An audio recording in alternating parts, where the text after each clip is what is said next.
২৪ মধ্য জুলাই ঢাকা বিশ্ববিদ্যালয় ক্যাম্পাসে সাধারণ শিক্ষার্থীদের সঙ্গে ছাত্রলীগের দফায় দফায় সংঘর্ষ চলছে। ছাত্রলীগ, টিএসসি এবং বৈষম্য বিরোধী শিক্ষার্থীদের ব্যানারে সাধারণ শিক্ষার্থীরা শহীদ মিনার এলাকায় জড়ো হয়েছেন। চানখারপুলে তখন থেমে থেমে চলছে পুলিশের গুলি। এর মধ্যে হঠাৎ খবর এলো রংপুরে বেগম রোকেয়া বিশ্ববিদ্যালয়ের এক শিক্ষার্থী নিহত হয়েছেন। মুহূর্তেই উত্তপ্ত হয়ে ওঠে পরিস্থিতি। শিক্ষার্থী মৃত্যুর খবর বিপ্লবের অগ্নি বারুদ হয়ে জ্বলে ওঠে উত্তাল জনস্রোতে। নিহত সেই শিক্ষার্থী ছিলেন শহীদ আবু সাঈদ। তিনি ২৪-এর গণ অভ্যুত্থানের প্রথম শহীদ।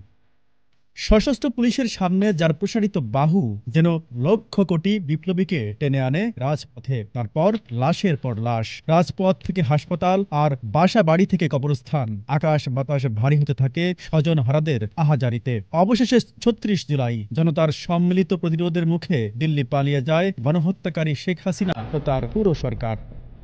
৮ আগস্ট প্রফেসর ডক্টর মোহাম্মদ ইউনূসের নেতৃত্বে অন্তর্বর্তী সরকার গঠিত হওয়ার পর গঠিত হয় আন্তর্জাতিক অপরাধ ট্রাইব্যুনাল, যাতে বিচার চলছে ২৪-এর গণহত্যার। সঙ্গত কারণেই শহীদ আবু সাঈদের মামলাটি একেবারেই শীর্ষে।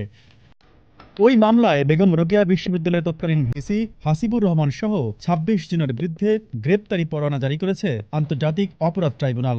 মোট ৩০ আসামির মধ্যে বাকি ৪ জন আগে থেকেই রয়েছেন কারাগারে। Z news, Dhaka.